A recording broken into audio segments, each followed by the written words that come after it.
Hey guys, welcome back to the channel. Let's talk some baseball. We had an exciting weekend, kind of a wacky weekend in the NFL, if I don't say so myself. We saw a lot of big, chalky guys go down. It was a very interesting week. A lot of teams showed out. We have a lot more data points to go into week 3 with. That's going to be very kind of useful because I think right now this is when we start getting some lines that actually make actual sense with who the teams are as they present. But this video is not about football as much as I love talking about football. We're here to talk about the small slate we have within the MLB as we get to the conclusion of the regular season. Closer and closer, guys. October is right around the corner. I love me some October baseball, and it is that time of the year. So we're going to be kicking it up, and hopefully you guys are still watching the baseball videos because don't sleep on them. I took yesterday off. That was for a lot of reasons. I got some family stuff going on right now, so you're gonna have to just kind of deal with me kind of being in and out a little bit more. I got some appointments I have to go to, but anyways, enough about me. It's about you guys getting you the picks. So let's get into it. We do have a smaller slate right now, and I have 3 best bets in this video. We're going to just kind of keep it simple, dumb, stupid, just go with stuff that makes sense. And you look into the numbers, and we're going to talk about the first game out there on the card. Twins Guardians, okay, that's going to be one that I'm going to be watching before the Monday Night Football kicks off. But we do have a 6:40 first pitch out here in Cleveland. Matthew Boyd going against Pablo Lopez. This is a coin flip game. It's a divisional game where you look at the weather for this one. If we do get some weird kind of cold weather, to get a little cold breeze coming in from center, possibly go under in this game, under 8. However, I'm going to be looking at this game in terms of, hey, the Indians need a win to maintain their lead. It's a divisional game. Come out here with a statement. I know it's kind of the back end of it, but we're going to look for the Indians to win. I like Matthew Boyd, actually. And if somebody knows the answer to this, please let me know down below in the comments. But if you had to rate the AL Central preseason, would you have thought that the Indians would be sharing on the verge of possibly a 100-win season with their current roster as it's currently assembled? Because I'll admit when I'm wrong, and I sure as heck wouldn't. So I'm glad that they're the first game on the card because I wanted to get that off my chest and talk about it. But you can see right here, guys, top of your board, plus 102, Indians money line. Probably where I would lean in this one, and maybe the under if we do have the wind blowing in that stadium. Okay, next game will be an official play. We are going to couple that. That will be a 2-leg money line parlay that we're going to mix up. Sean Manaea hosting the Washington Nationals, and the Mets need to keep winning. They've done well, but they need to keep winning, and this is a spot where I think they get the Jake Irvin. They're playing at home, one of the hotter teams in baseball.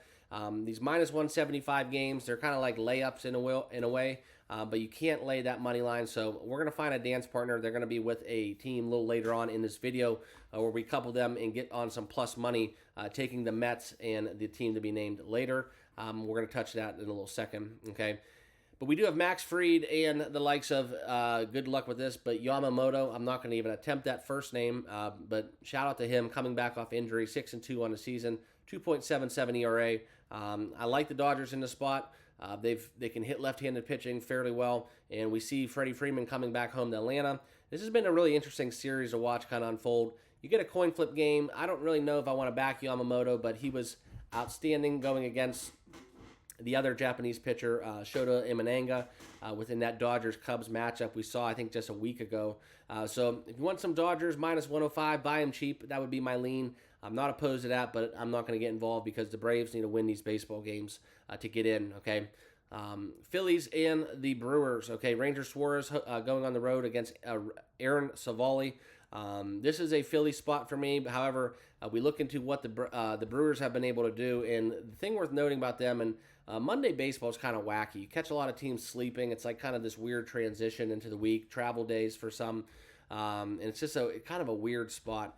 But anyways, we look at kind of what the Brewers have been able to do, and this is why I feel it relevant to discuss with you, because Ranger Suarez has been hot. Both of these teams, Phillies been winning 4 out of their last 5 against the money line, and the Brewers have been pretty much on par with that as well. The Brewers have taken 2 of 3 against the Mets, but now they host the Phillies, so back-to-back kind of tests they've had. And I think this is something where we do get the potential for a pretty high-scoring affair in this contest, okay? So if you were going to ask me, my best bet, Trey Turner staying hot. I really like the market here within taking the Phillies team total over as well as the game over, and I probably would go Phillies money line. I just think that going against Aaron Savali, this is one that definitely shines through. So give me the Phillies minus 109, and I would look into the over team total. Okay. Next game on the card that we need to talk about is the Oakland Athletics and the Chicago Cubs. And like I said, these pitchers met each other within the Dodgers-Cubs game a week ago, and we see it once more because Shota is going against Joey Estes in the Athletics. And this is where we're going to find ourselves backing them once again. So we are going to add this to that Mets two-leg money line parlay. Take the home teams, take the Cubs, take the Mets, two-leg money line parlay at plus money. I like that one quite a bit. Just not enough to bet it individually. Okay, so that's kind of where I'm at within those contests. Tigers and Royals, that will be another official play. Seth Lugo's going against a pitcher to be named. The game is going to be played in Kansas City. The Kansas City Royals have a outside slim shot of making some action happening with the postseason. But the Royals need to win this ball game, and I think they get it done with their ace going against a pitcher that basically is not being named yet for the Tigers. Kind of a fishy bet, minus 135. So, that's kind of where I'm at. But in a must-win game for KC, I'm going to take it against a lesser opponent all day, twice on Monday. So give me the Kansas City Royals minus 135 as my next official play. All right, and then there are a couple more games to talk about. We're going to just kind of skim through them because I don't have a play in anything but the Arizona and Colorado game. The Astros and Padres, we get to see Yu Darvish again. I have a weird feeling he gets blown up, okay?